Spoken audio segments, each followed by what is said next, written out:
O jantar de Natal cheirava a peru e traição. Meu filho, Miguel, levantou-se, erguendo seu copo, a voz cortando o silêncio. Votamos, pai. Você não faz mais parte da nossa família. Saia desta casa. Os convidados congelaram. Camila, sua esposa, sorria com malícia. Sorri de volta, entregando-lhe uma pasta.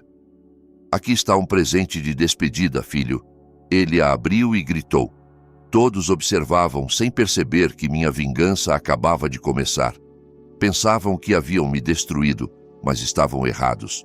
Antes de continuar, inscreva-se no canal e diga nos comentários de onde você está ouvindo.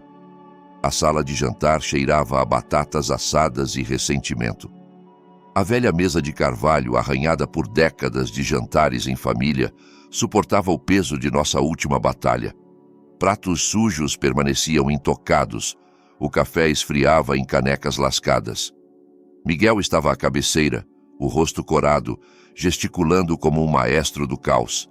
Camila, sentada em frente a mim, de braços cruzados, suas unhas perfeitamente feitas batendo um ritmo de desdém. Eu segurava meu garfo, o metal frio me ancorando enquanto as palavras deles cortavam o ar. Pai, precisamos do dinheiro! Miguel disparou, a voz aguda o suficiente para fazer a louça tilintar. Esta casa está caindo aos pedaços. Você não pode continuar acumulando dinheiro enquanto estamos presos aqui. Levantei uma sobrancelha, mantendo o tom firme. Acumulando. Eu quitei a hipoteca desta casa antes de você nascer, Miguel. Do que se trata isso de verdade? Camila inclinou-se para a frente, o sorriso tão fino quanto o gelo lá fora. Trata-se de progresso, Henrique. Queremos modernizar. Novos pisos, novos móveis. Você não entenderia. Eu entendia sim. As reformas eram só uma desculpa esfarrapada. O celular de Camila, apoiado contra a taça de vinho, exibia uma foto brilhante de um sofá de couro. Custava mais do que minha velha caminhonete.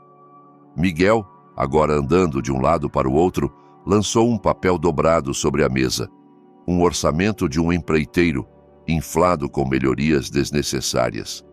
Eu nem precisei olhar para saber que eles já haviam gasto o dinheiro em suas cabeças. Você tem economias, pai? Miguel insistiu, a voz aumentando. Qual o sentido de guardar tudo? Você não está ficando mais jovem. A alfinetada doeu, mas mantive os olhos na mesa, traçando um arranhão familiar da época em que Miguel, com 10 anos, entalhou suas iniciais com uma faca de manteiga, quando ainda me via como herói. Já dei o suficiente, disse em voz baixa. Vocês vivem aqui sem pagar aluguel. Isso já é mais do que muitos recebem. Camila bufou, o riso uma lâmina envolta em seda. Sem pagar aluguel. Esta casa é um museu, Henrique. Estamos lhe fazendo um favor ao permanecer. Miguel bateu com a colher, o ruído ecoando. Você é tão egoísta.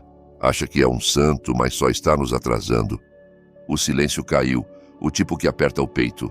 Apertei o garfo, os nós dos dedos ficando brancos. Não era a primeira vez que ele levantava a voz, mas aquilo era diferente. Cru. Final. Os olhos de Camila brilhavam de triunfo, como se esperasse por aquela explosão.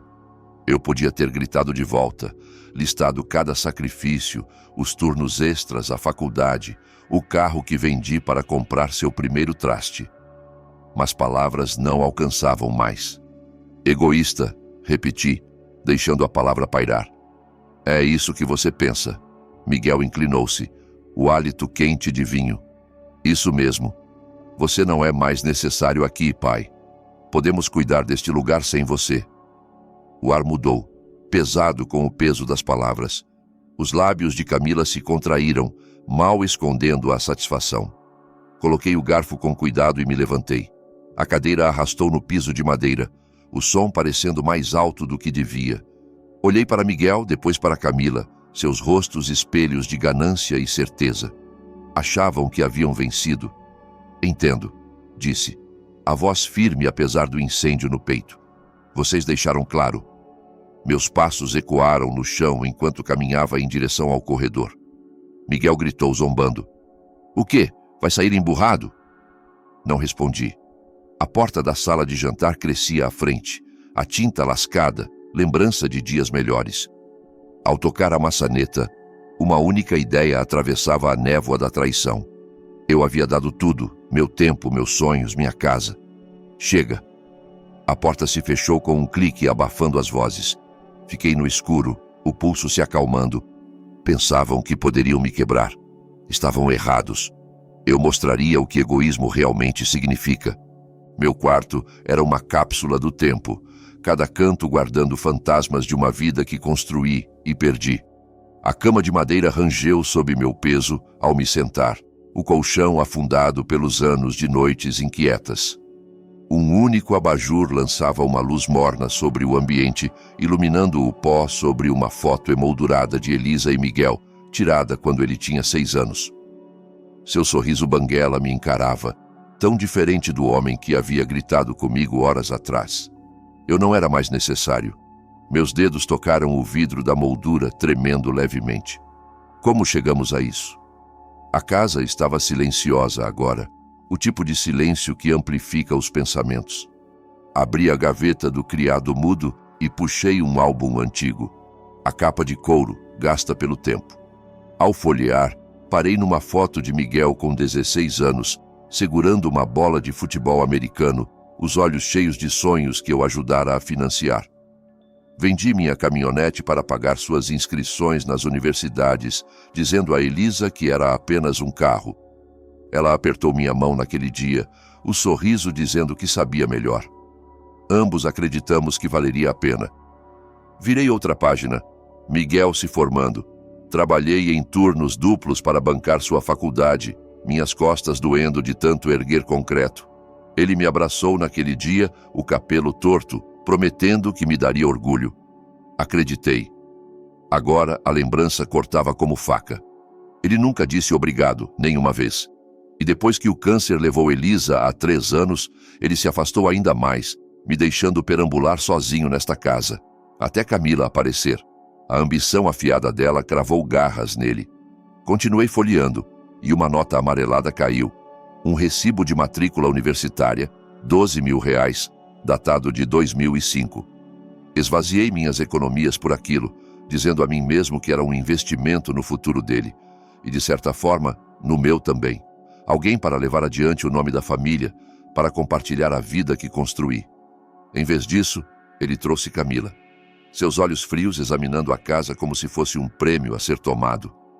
Ela o mudou, ou talvez só revelou quem ele sempre foi. Fechei o álbum com força. Meus olhos voltaram à foto de Elisa, os cachos suaves, o olhar acolhedor. Ela sempre me ancorava. Eu tentei, Elisa, sussurrei, a voz rouca. Dei tudo a ele, mas tentar não foi suficiente. Não quando ele ficou na sala de jantar cuspindo veneno, incentivado por uma mulher que me via como obstáculo. O garfo que segurei antes piscou na minha mente, seu peso, um lembrete da raiva enterrada. Chega de enterrar. Levantei-me cruzando até a janela. Lá fora, a neve caía em flocos lentos e pesados cobrindo a rua de branco. O bairro dormia, as luzes natalinas piscando entre a névoa. Pressionei a mão contra o vidro frio. Meu reflexo me encarava. Cabelos grisalhos, olhos cansados, mas o queixo firme de quem tomara uma decisão. Passei décadas sendo o pai que provia, que perdoava, que esperava. E para quê? Para ser expulso da própria casa? Uma lembrança emergiu. Miguel, com 8 anos talvez, batendo a porta do quarto depois de ser castigado. Já naquela época, tinha um temperamento difícil, mas sempre voltava, envergonhado, pedindo desculpas. Aquele garoto se foi. O homem que restou não merecia mais minha paciência.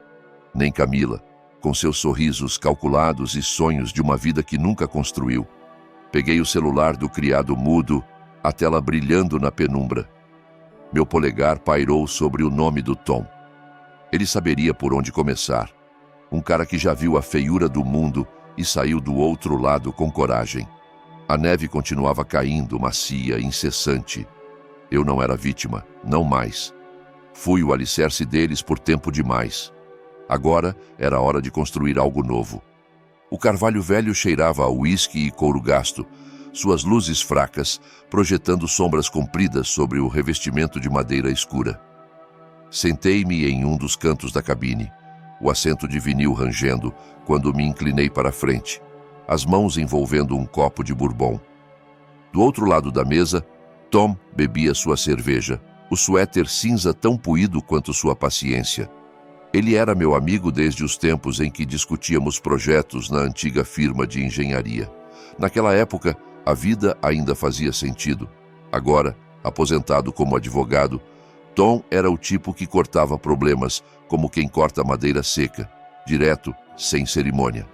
Contei a ele sobre a briga, os gritos de Miguel, os sorrisos venenosos de Camila, a maneira como tentaram me destruir com palavras. Tom escutava em silêncio, os olhos estreitos, os sulcos em seu rosto ficando mais fundos a cada detalhe.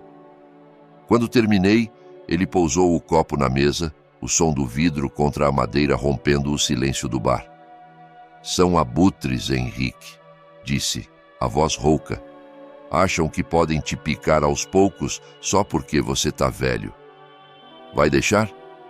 Girei o bourbon no copo, observando o líquido âmbar refletir a pouca luz. Não vou deixar mais. Tom sorriu, daquele jeito que não era comum e, quando acontecia, significava problema para alguém. Ótimo, acerte onde dói. No bolso, no ego. Ache o ponto fraco. Assenti, minha mente já em movimento. Miguel sempre foi impulsivo, correndo atrás do próximo brilho. Um carro novo, uma TV maior. Camila era ainda pior. O ego dependente das aparências. O Instagram dela um altar de uma vida que não podia bancar. Eles achavam que poderiam me expulsar da minha própria casa.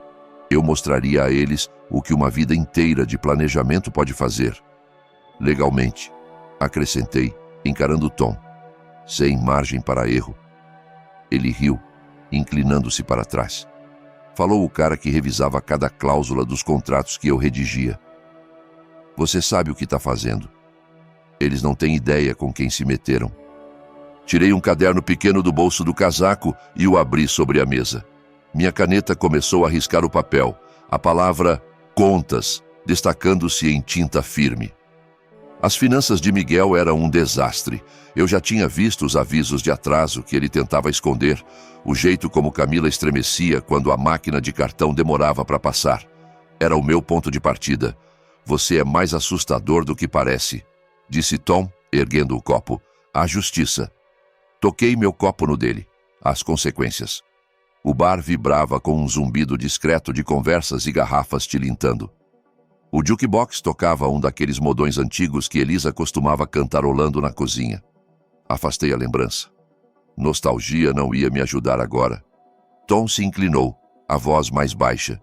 Tem certeza disso? Depois que começar, não dá para voltar. Olhei nos olhos dele, firmes. Eles fizeram a escolha deles. Agora faço a minha. Ele assentiu, um brilho de respeito surgindo no olhar. Então não vacile. Eles vão espernear quando você apertar o cerco. Guardei o caderno, os dedos roçando no tecido áspero do casaco. O plano estava se formando, peça por peça, como os projetos que eu desenhava. Fui engenheiro por décadas, construindo estruturas para durar. Desta vez, eu construiria a queda deles, tijolo por tijolo. Levantei-me, deixando algumas notas sobre a mesa. O bourbon ainda intocado. Valeu, Tom. Te ligo. Ele acenou. Nem precisa ligar. Só faz. A porta do carvalho rangeu quando empurrei, o ar gelado batendo no meu rosto. A neve sob os meus pés rangia. Os postes lançavam um brilho pálido sobre a calçada vazia. O vapor da minha respiração dançava no ar. Mas minha mente estava clara. Miguel achava que podia me apagar. Camila achava que podia me superar. Eles construíram a vida deles sobre o que eu criei, e eu sabia exatamente onde estavam as rachaduras. Continuei andando, a neve agora caindo mais pesada, cada floco um lembrete da tempestade que eu estava prestes a soltar. A cozinha estava escura, salvo pela luz fraca da lanterna do meu celular cortando as sombras. A velha mesa de carvalho, que antes era palco de refeições em família, agora se tornara um campo de batalha. Papéis espalhados, contas, recibos, um aviso de cobrança amarrotado. Miguel os deixara ali, como sempre, descuidado, achando que eu não notaria. Movi-me em silêncio, o suéter velho prendendo na borda da cadeira enquanto me inclinava sobre a bagunça. Cada documento era uma janela para o mundo deles, e eu estava prestes a escancarar todas. Peguei um extrato de cartão de crédito. Os números brilharam sob a luz. 12 mil reais em dívidas, espalhados entre roupas de grife e jantares caros. Metade dos gastos em nome de Camila, incluindo uma bolsa de 2 mil reais que podia ter pago o aquecedor da casa por 2 meses. Balancei a cabeça, um sorriso amargo puxando meus lábios. Ela zombava da minha casa antiga, enquanto queimava dinheiro que nem tinha. Miguel não ficava atrás. Parcelas do carro atrasadas, assinatura de academia que ele nem usava. A ganância deles era um castelo de cartas e eu estava pronto para puxar a base. Meus dedos pararam sobre o aviso bancário. A palavra vencido, carimbada em vermelho. Já tinham perdido 2 pagamentos da hipoteca de um pequeno apartamento que compraram como investimento. Miguel tinha se gabado na ceia de que ficariam ricos com isso. Camila assentia, deslizando o dedo por fotos de lofts luxuosos no celular. Agora, o banco ameaçava tomar o imóvel.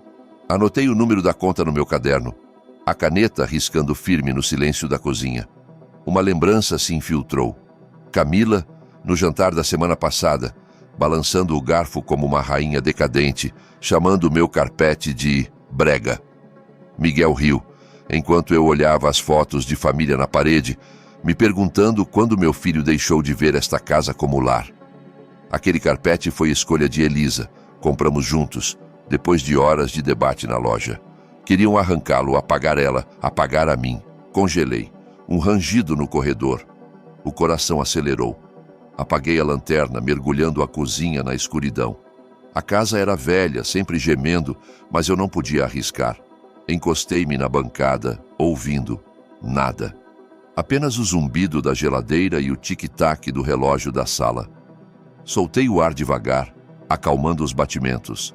Eles estavam no andar de cima, provavelmente dormindo, ignorando o fato de que tinham acabado de me dar as armas para destruí-los. Liguei a luz do celular de novo, folheando mais documentos. Um recibo de clube de vinhos, outro de um dia de spa. Autocuidado, como Camila dizia.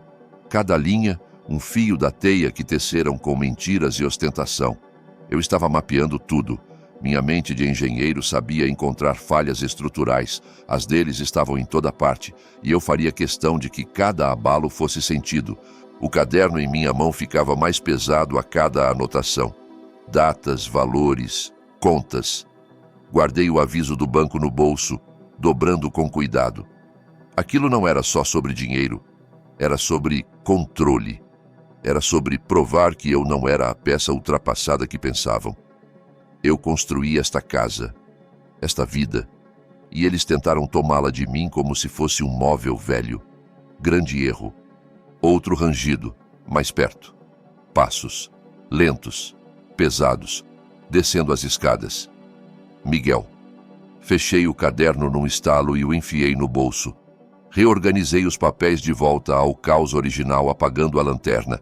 Caminhei em direção à porta da cozinha, os pés leves sobre o azulejo. Passei a mão no batente, a madeira fria contra os dedos. Parei. Ouvia a respiração dele no fim do corredor. Pai? A voz sonolenta e desconfiada de Miguel cortou o escuro. Não respondi. O pulso firme, a mente clara. Eles haviam me dado o revólver carregado, e agora só restava puxar o gatilho. Abri a porta devagar, sem ruído. O corredor estava escuro, a sombra de Miguel parada ao fundo. Deslizei para fora, fundindo-me com as sombras da casa. Eu conhecia cada canto melhor do que eles jamais conheceriam. O escritório do advogado era o oposto da minha casa. Paredes de vidro, carpete cinza, o ar impregnado com cheiro de café fresco e tinta de impressora. Sentei-me diante de João, meu velho casaco jogado no encosto da cadeira, a pasta com anotações aberta sobre a mesa envernizada. A cidade de São Paulo se estendia do outro lado da janela, seus edifícios de concreto e vidro brilhando sob o sol pálido do inverno. João, com seu terno impecável e olhar atento, examinava as páginas rabiscadas com minha letra firme. Eu o conhecia dos tempos da engenharia, quando resolvíamos contratos espinhosos com uma combinação de paciência e exatidão. Ele era direto, discreto e nunca desperdiçava palavras. "Você tem certeza disso, Henrique?" perguntou ele com voz grave, sem desviar os olhos do papel. "É um movimento ousado." Assenti, as mãos firmes sobre a mesa. "Eles cruzaram o limite, João. Estou tomando de volta o que é meu." Ele se recostou, tamborilando a caneta no queixo. "Tudo bem, vamos começar pelo testamento. Quer cortar o Miguel completamente?" "Completamente." A palavra saiu com um peso surdo. Doeu um pouco. Ainda era meu filho. Ainda era aquele menino que um dia segurou minha mão no parque de diversões. Mas aquele menino não existia mais. Restava o homem que tentou me expulsar da vida que eu construí. Afastei o arrependimento. Agora era foco. João deslizou os papéis para perto de mim. O primeiro documento era a nova versão do testamento. Uma ONG local, voltada para a educação técnica de jovens carentes, aparecia como beneficiária. A casa, minhas economias, tudo passaria para eles. Miguel e Camila não veriam um centavo. Li cada cláusula com atenção. O velho hábito dos contratos nunca me abandonou. Nada podia ficar em aberto. Quando terminei, assinei. A caneta deslizou como uma lâmina. Uma pequena vitória. O segundo documento era para congelar uma conta bancária conjunta. Miguel ainda a usava, herança da época em que o ajudei a financiar seu primeiro carro. Ele nunca se deu ao trabalho de encerrar. Agora, essa negligência custaria caro. João me observava enquanto eu falava com o gerente do banco, confirmando minha identidade, fornecendo códigos e instruções. Ao fim da ligação, a conta estava bloqueada. Miguel só descobriria quando tentasse usar. Já podia imaginar o desespero em seu rosto. Avançamos para a casa. João sugeriu colocar o imóvel em um fundo fechado, no qual eu era o único administrador. "Assim eles não podem forçar uma venda", explicou ele, anotando algo com sua letra limpa. "Se tentarem te tirar, você terá base legal para processar."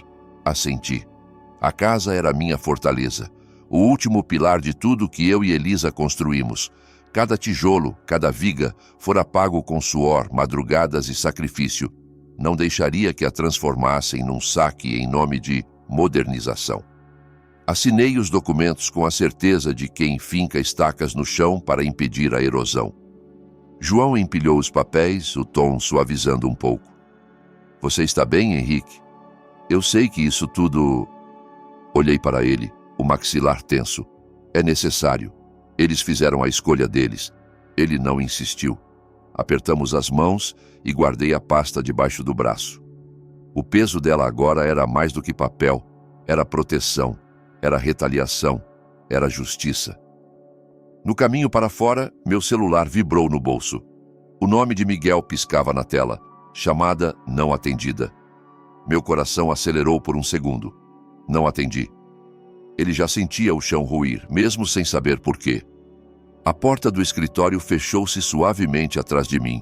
O barulho se perdeu no zumbido da cidade. Fiquei de pé na calçada, o vento cortando através do casaco. Flocos de neve derretiam sobre meus ombros. A pasta em minha mão era escudo, era espada, era mapa. Miguel ligava porque sentia. E isso era só o começo. Guardei o celular, ignorando a segunda chamada. Deixei-o afundar no próprio pânico. Eu ainda tinha trabalho a fazer. A sala de estar tremeluzia com a luz da televisão. Algum reality show qualquer fazendo barulho ao fundo. Miguel andava de um lado para o outro, o celular apertado na mão como se fosse boia de náufrago, a tela iluminando sombras cortadas em seu rosto. Camila estava largada no sofá de couro, as pernas cruzadas com elegância artificial, sua calma, um contraste cruel à fúria do marido. Eu estava na cozinha, escondido, a porta entreaberta, imóvel. O celular em minha mão gravava cada palavra, cada grito. Eles não sabiam que eu escutava. Não sabiam que o chão já começava a ceder sob seus pés. "Olha isso!"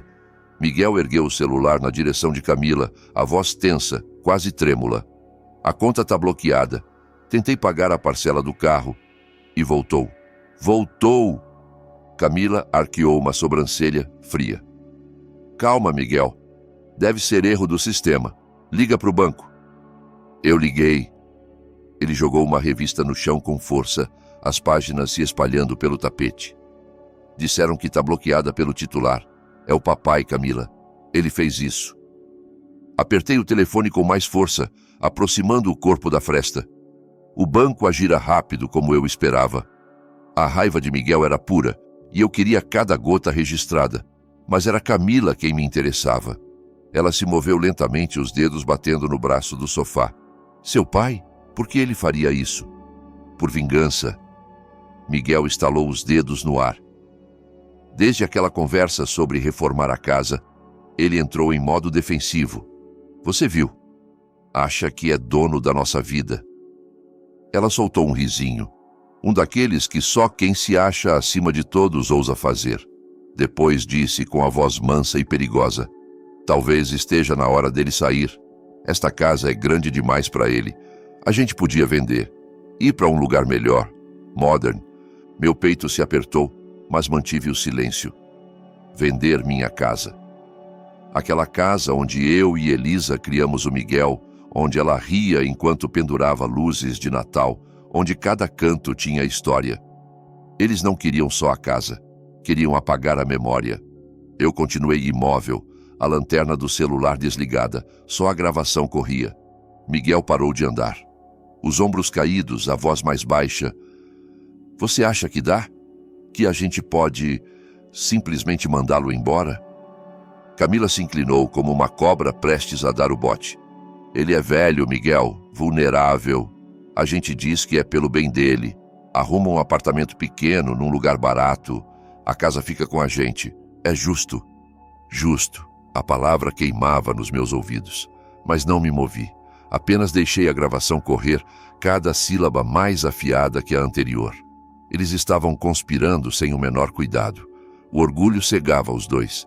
E orgulho era sempre o primeiro tijolo da ruína. Miguel coçou a cabeça, hesitando. Ele não vai aceitar. Você conhece meu pai. Teimoso. Camila respondeu com frieza. Então a gente obriga. Procuramos um advogado. Vemos nossas opções. Ele não vai ficar aqui para sempre, sugando nossa energia. A televisão ria atrás deles. Uma gargalhada de enlatado contrastando com a tensão que pairava no ar. Recuo devagar. O coração firme. Salvei o áudio. Um clique suave. A prova. Tão limpa que poderia enterrar os dois em qualquer tribunal. Voltei à escuridão da cozinha. O telefone agora era mais do que ferramenta.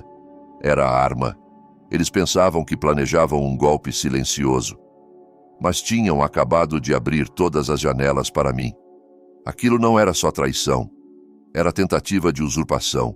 Meu lar, minha vida, minha dignidade, tudo reduzido a um jogo de aparência. Eles queriam me fazer de vilão, me empurrar para um canto escuro da velhice. Mas o que conseguiram foi me entregar tudo, de bandeja. A porta da cozinha fechou-se devagar atrás de mim, sem ruído. Fiquei ali, no escuro, com o telefone quente na palma da mão. Tinham declarado guerra, mas esqueceram que eu fui quem ergueu as muralhas.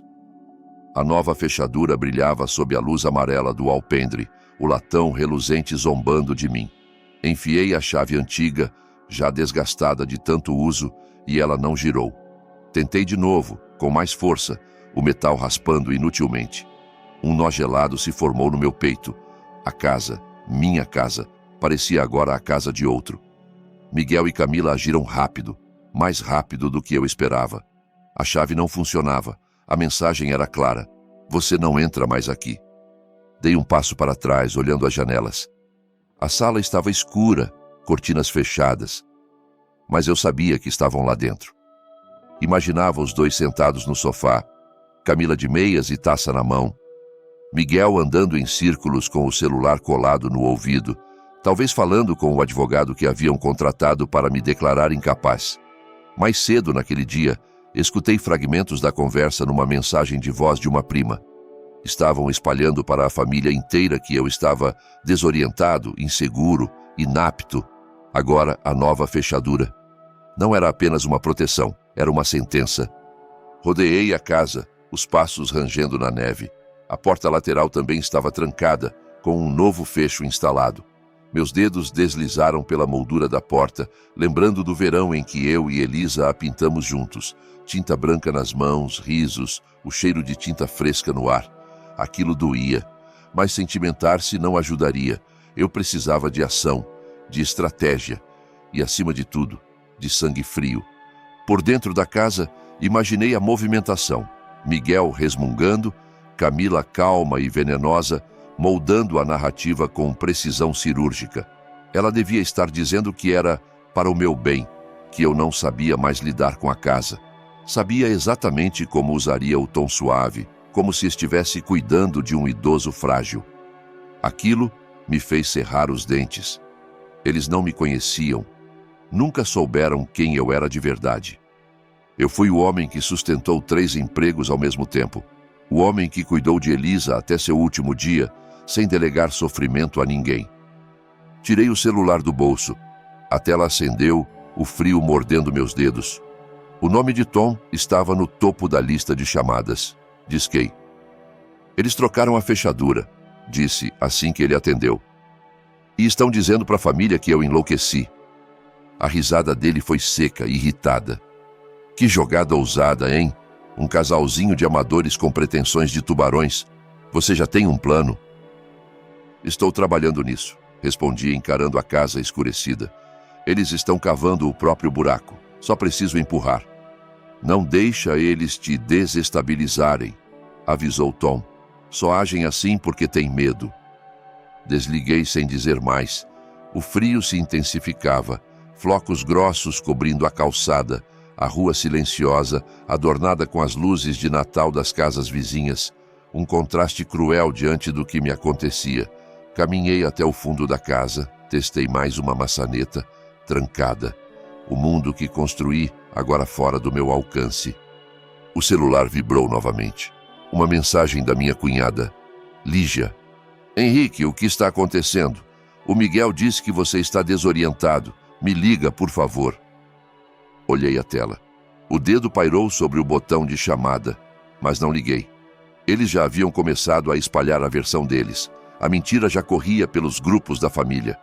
Se eu me desesperasse, só confirmaria a imagem que estavam plantando. Não. Eles queriam que eu me sentisse isolado, e isso seria minha força, porque me subestimaram. Esqueceram que cada detalhe daquela casa tinha minhas digitais. Eu conhecia os pontos fracos, as rachaduras, e em breve usaria cada uma. Desci a calçada, as pegadas ficando para trás. O vento soprava gelado, cortando o casaco, mas minha mente ardia clara. Eles achavam que tinham vencido, que haviam me apagado, mas só haviam me dado motivo. A casa ainda era minha, mesmo que as portas dissessem o contrário.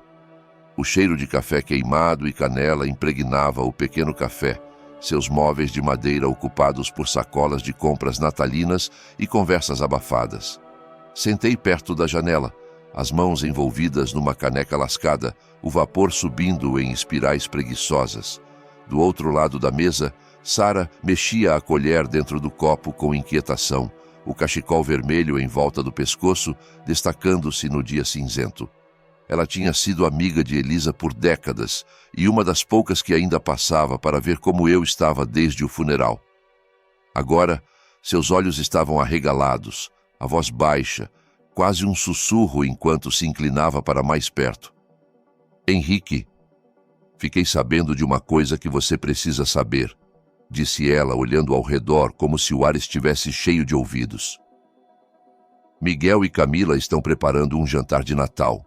Vão convidar toda a família, Lígia, seus primos, até os vizinhos mais antigos. E durante o jantar, vão fazer um anúncio. Levei a caneca à boca devagar, escondendo qualquer reação. Que tipo de anúncio? Sara hesitou, o som da colher batendo na borda da xícara com um tique irritante. Estão dizendo que você perdeu a lucidez, que não tem mais condições de cuidar da casa, das finanças, querem iniciar um processo de interdição, dizer que você não está em condições de decidir por si mesmo. E o plano é fazer isso diante de todos, uma humilhação pública, em plena ceia. As palavras caíram como martelo sobre a mesa. Mas não pisquei. Coloquei a caneca sobre o pires, o barulho seco do cerâmica ecoando. Então era isso. Um teatro com data marcada. Eles queriam transformar a ceia, o símbolo máximo da união familiar, em um tribunal informal. Cercar-me de gente com pratos cheios e olhos vazios, esperando o momento certo para me julgar. Já haviam espalhado as sementes, bastava a colheita. Imaginava Miguel erguendo o copo voz treinada, tom de falsa compaixão. Pai, é por seu bem. Camila sempre ao lado, balançando a cabeça, um sorriso contido. Os rostos da família confusos, alguns convencidos, outros só envergonhados de estarem ali. Como você soube disso? Perguntei, a voz firme como concreto. A Lígia comentou, respondeu Sara, baixando os olhos. Está preocupada, mas o Miguel já conseguiu convencê-la pela metade. Disse que você anda estranho e que se recusa a aceitar ajuda. Camila ligou para vários parentes. Contou a mesma versão. Henrique, é uma armadilha, uma emboscada. Assenti devagar. Tirei o celular do bolso, abri o bloco de notas. Meus dedos digitavam rapidamente.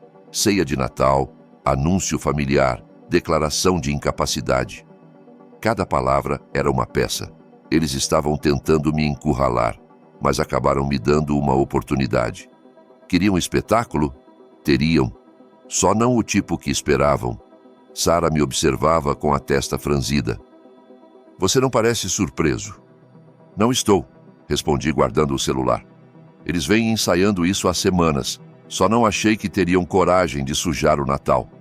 Ela estendeu a mão hesitante, pousando próxima da minha. O que vai fazer, Henrique? Você não pode deixar isso acontecer. Encarei os olhos dela, cheios de preocupação. Eles contam que eu quebre, que eu abaixe a cabeça, mas vão ter uma surpresa. Ela assentiu em silêncio confiante. Sabia que se eu havia decidido resistir, era até o fim. Levantei-me, deixei algumas notas sobre a mesa e vesti o casaco. A porta do café soou um sino ao abrir-se, o ar gelado invadindo o ambiente. Lá fora, a neve cobria a calçada em uma fina camada. O céu estava branco, fechado, pronto para desabar. Meu celular vibrou de novo. Outra mensagem da Lígia. Outra dúvida sem resposta. Deixei no bolso. Eles já tinham armado o palco. Que o deixassem montado, porque agora seria o meu roteiro. Queriam me derrubar na frente de todos, pois eu os faria cair primeiro, com cada detalhe, cada dívida, cada mentira. Os postes acenderam lentamente enquanto o fim da tarde mergulhava a cidade numa penumbra invernal. Olhei mais uma vez para as anotações. Miguel e Camila haviam preparado o terreno. Mas esqueceram de uma coisa. Nunca se cava uma cova sem saber quem realmente vai cair nela. O escritório de João era uma fortaleza de vidro e aço, silencioso como um tribunal antes do veredito. O ar carregava o zumbido discreto de impressoras e o aroma constante de café forte. Sentei-me diante dele, a pasta aberta sobre a mesa de mármore polido, os papéis organizados como peças num tabuleiro de guerra. João ajustou os óculos, os olhos atentos percorrendo os documentos que eu passara noites preparando. Ordens de despejo, bloqueio de contas conjuntas, extratos bancários cruzados com datas, recibos e prints de mensagens. Eu tinha tudo. Cada dívida, cada golpe, cada plano mal disfarçado. Minha precisão de engenheiro servia agora à destruição. Isso aqui está à prova de qualquer contestação, disse João, com uma nota quase admirada na voz. A ordem de despejo é legal e imediata. Você é o único dono do imóvel, e agora que ele está sob o fundo que criamos, Miguel e Camila não têm nenhum direito de permanecer. 30 dias para sair, a não ser que queiram ver um oficial de justiça batendo à porta. Assenti em silêncio. João passou ao segundo documento, o congelamento das contas conjuntas, inclusive aquela que Miguel ainda usava por conveniência e pura preguiça. Com uma ligação rápida ao gerente e a papelada certa, o acesso ao dinheiro acabou. João me lançou um olhar mais cauteloso. Isso vai ser um golpe. Você sabe, né? Eles queriam jogar comigo, respondi firme. Então agora vão dançar conforme a música. O próximo ponto foi a casa. A estrutura jurídica que criamos impedia qualquer tentativa de venda ou expropriação. Se tentassem me tirar, se tentassem alegar insanidade, teriam que enfrentar o próprio sistema legal, armado até os dentes com minha documentação. João desenhou os trâmites com clareza. O que antes era apenas minha casa, agora era uma fortaleza jurídica, intocável. Depois, deslizou o último papel sobre a mesa, a carta que seria entregue durante o jantar, a peça final, o envelope. É você quem decide como e quando entregar, disse ele. Aqui dentro está o resumo de tudo. A ordem de despejo, o bloqueio das contas, a relação das dívidas, a gravação transcrita da conversa onde tramavam te declarar incapaz. Tudo em papel timbrado, tudo autenticado. Puxei a carta para perto. O envelope simples escondia o peso de uma avalanche. Eles queriam teatro, queriam plateia. Então eu entregaria o clímax que mereciam. Só que seria eu com o copo na mão, não Miguel. João fechou a pasta com um gesto limpo, a expressão sóbria. Está pronto para isso, Henrique? Isso aqui não é só papel, é rompimento definitivo. Encarei-o. Estou mais do que pronto. Eles me enterraram vivo. Agora verão que o caixão estava vazio. Apertamos as mãos. João fez um último gesto de confirmação e saí com a pasta sob o braço, mais leve do que esperava. O shopping onde ficava o banco parecia uma cidade em miniatura, com luzes de Natal por todos os lados. As pessoas corriam com sacolas, crianças pulavam em frente aos enfeites. Passei por tudo como uma sombra. No guichê do banco confirmei os bloqueios. O funcionário jovem, o nó da gravata torto, digitou nervoso no sistema. Pronto, senhor Henrique. Conta bloqueada. Nenhuma transação poderá ser feita sem sua autorização por escrito. Agradeci. Guardei os papéis finais. De volta ao escritório de João, revisamos tudo mais uma vez. A pasta, agora completa, seria minha arma. As gravações, os prints, os extratos, cada item documentado, autenticado e pronto para ser entregue. Antes de sair, João me disse, eles não vão ver isso vindo. Sorri de lado. Nunca veem. A porta do banco se fechou atrás de mim, abafando o som das promoções natalinas e dos anúncios felizes. O mundo seguia como se nada estivesse prestes a acontecer. Mas para Miguel e Camila, aquele Natal seria inesquecível. Amanhã era véspera. O palco já estava montado, as cadeiras postas, a ceia aquecendo no forno. Eles achavam que me destruiriam diante de todos. Mas o que fariam era cair, um depois do outro, diante de um público que jamais esqueceria. Ajustei a alça da pasta no ombro. Deixei que nevasse. Eu trazia a tempestade no bolso. A sala de jantar brilhava com a luz suave das velas, o aroma de peru assado e pinho misturando-se no ar. A velha mesa de carvalho estava coberta por uma toalha branca e a louça de Elisa reluzia em cada lugar como um aceno silencioso para tempos melhores. Parentes e amigos preenchiam as cadeiras. Lígia, meus primos, alguns vizinhos antigos, rostos que misturavam expectativa e leve desconforto. Miguel estava à cabeceira, com uma taça de vinho na mão, o sorriso tão polido quanto o relógio novo no pulso. Camila sentava-se ao lado dele, postura impecável, os olhos cintilando com um triunfo contido. Eu estava do outro lado da mesa, as mãos cruzadas, uma pasta comum sob a cadeira. Eles achavam que aquele era o momento deles. Estavam errados. Miguel limpou a garganta e o burburinho da mesa cessou. Só o leve tilintar dos talheres continuou. Obrigado a todos por estarem aqui, começou ele, a voz alta ensaiada. Este Natal é especial. Trata-se de família, de renovação. Mas temos algo importante a dizer. Eu o observei com calma. Por dentro, o coração firme. A pasta aos meus pés parecia pesar toneladas, não de papel, mas de decisão. Miguel olhou diretamente para mim, e o sorriso se desfez num traço de desdém. Levantou a taça mais alto, a voz agora mais firme. Pai, já conversamos. Você não está bem. Esta casa, esta vida, se tornaram grandes demais para você. Nós votamos, em família. Você não faz mais parte dela. Está na hora de sair. Um suspiro percorreu a sala. Lígia levou a mão à boca e meu primo Túlio se inclinou para a frente confuso. Camila sorria mais largo agora, satisfeita. Os convidados trocavam olhares, o desconforto virando tensão. Tinham ouvido os rumores, as mentiras, e agora esperavam meu colapso. Levantei-me devagar, a cadeira arranhando o chão de madeira com um som grave. Cada par de olhos virou-se para mim. O silêncio era denso. É mesmo, Miguel? Falei, a voz baixa, quase tranquila. Decidiram que meu tempo acabou? Ele sorriu com autoconfiança. É para o seu bem, pai. Vai nos agradecer um dia.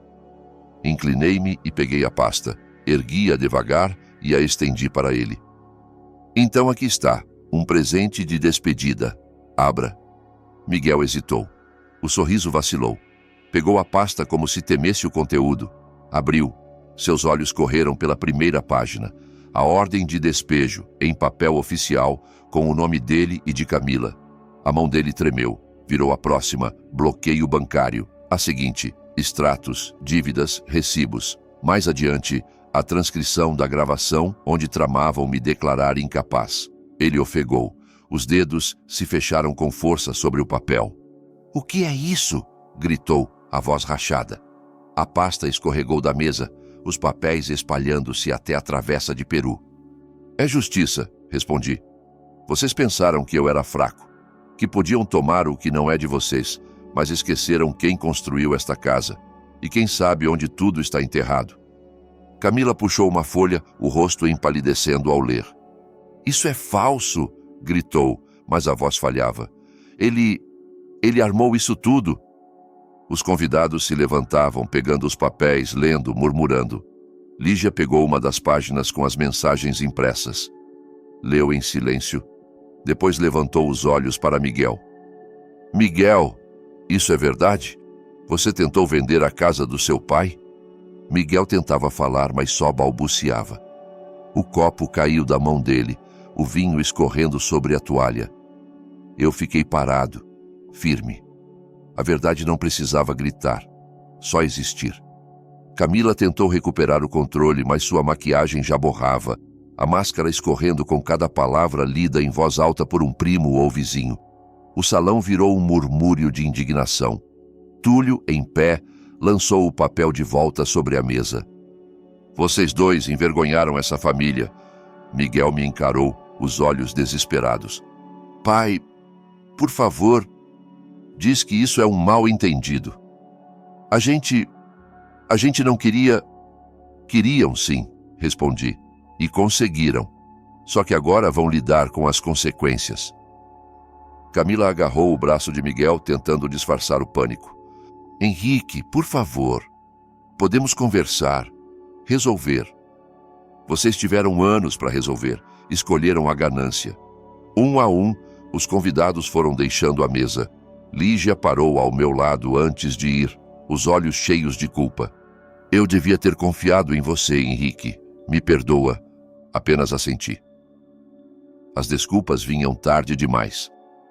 O que importava era que a verdade estava exposta, limpa, irreversível. Miguel se curvou sobre a mesa, o rosto entre as mãos, como uma criança pega no flagra. Camila estava em pé paralisada, segurando um guardanapo entre os dedos. Eu saí da sala devagar, deixando-os com o vinho derramado, os documentos espalhados e os olhos da família como juízes. Não era mais minha dor, era deles. Meu novo apartamento era pequeno, as paredes nuas ainda estranhas, mas a janela ampla oferecia uma vista generosa da cidade de São Paulo, os prédios altos piscando luzes sob a neve fina que começava a cair. Sentei-me à escrivaninha simples, uma luminária lançando uma luz morna sobre a folha em branco. A caneta em minha mão parecia pesar mais do que tinta. Era o peso de tudo o que eu precisava dizer. Caixas estavam empilhadas num canto do cômodo, algumas abertas, outras ainda seladas, contendo pedaços da vida que eu deixara para trás. Numa prateleira, uma foto de Elisa sorria para mim. Aquele sorriso era o que me mantinha de pé, mesmo depois de tudo. A casa já não era mais minha. Fora vendida por um bom valor para uma família jovem, gente que merecia recomeçar ali, criar suas próprias memórias entre aquelas paredes. Saí com o suficiente para recomeçar com dignidade, com paz. A venda foi rápida, limpa. Cada assinatura no papel representava um passo rumo à liberdade. Miguel e Camila desapareceram logo após o jantar de Natal. Recolheram os pertences e foram embora antes mesmo que o prazo legal da ordem de despejo se cumprisse. Nunca mais os vi. E, para ser honesto, não espero que volte a vê-los. Algumas pontes queimam com uma chama que não se apaga. Coloquei a caneta sobre o papel e comecei a escrever. Miguel. Passei anos me perguntando onde errei. O que poderia ter feito para manter você por perto? Mas você fez suas escolhas. E eu precisei fazer as minhas. Eu te perdoo. Não porque você merece, mas porque eu preciso seguir em frente. Esta é minha despedida. As palavras eram simples, mas carregavam tudo. O amor que um dia senti, a dor da traição e, acima de tudo, a paz que agora reivindicava para mim. Dobrei a carta com calma, coloquei dentro de um envelope branco e deixei sobre a mesa. Meus dedos roçaram o papel pela última vez. O perdão não era para ele, era para mim. Uma forma de esvaziar a bagagem. Eu os carreguei por tempo demais. Lá fora, a neve caía com mais intensidade, cobrindo as ruas da cidade com silêncio. Levantei-me, caminhei até a janela. No vidro, meu reflexo me observava. Cabelo grisalho, olhos mais serenos. A cidade se estendia à frente, pontilhada de luzes e promessas. Eu havia construído uma vida uma vez. Em uma casa cheia de risos, de projetos e de sacrifícios. Aquela vida se foi. Mas eu não. Eu ainda estava aqui. E ainda havia tempo de construir algo novo. Junto à porta havia uma caixa com poucas lembranças. O cachecol preferido de Elisa, um desenho de Miguel quando criança, um velho contrato da época de engenheiro. Eu abriria aquela caixa mais tarde, quando estivesse pronto. Por agora, bastava deixar o silêncio tomar conta do novo lar, tão diferente do caos que ficou para trás. As lembranças do jantar de Natal ainda vinham à mente. O grito de Miguel, as lágrimas de Camila, o choque nos olhos da família. Mas agora tudo soava distante, como uma história lida em outro tempo, um tempo que não voltaria. Peguei o envelope e guardei no bolso do casaco. Os correios ficavam a poucos quarteirões dali. Mandaria a carta ainda naquela noite. Talvez Miguel a lesse, talvez não. Não importava. O que precisava ser dito estava dito. A luz da luminária piscou levemente, refletindo os flocos de neve que cobriam a janela como pequenos cacos de vidro. Vesti o casaco, o papel amassando levemente dentro do bolso. A porta do apartamento se fechou atrás de mim com um clique seco, definitivo. O corredor estava vazio, silencioso, mas a cidade me esperava do outro lado da porta, viva, pulsante, cheia de caminhos. Entrei no elevador. As botas molhadas deixavam marcas no chão. Lá fora, a neve continuava a cair, apagando pegadas antigas, abrindo espaço para outras. Eu estava pronto para trilhar as minhas.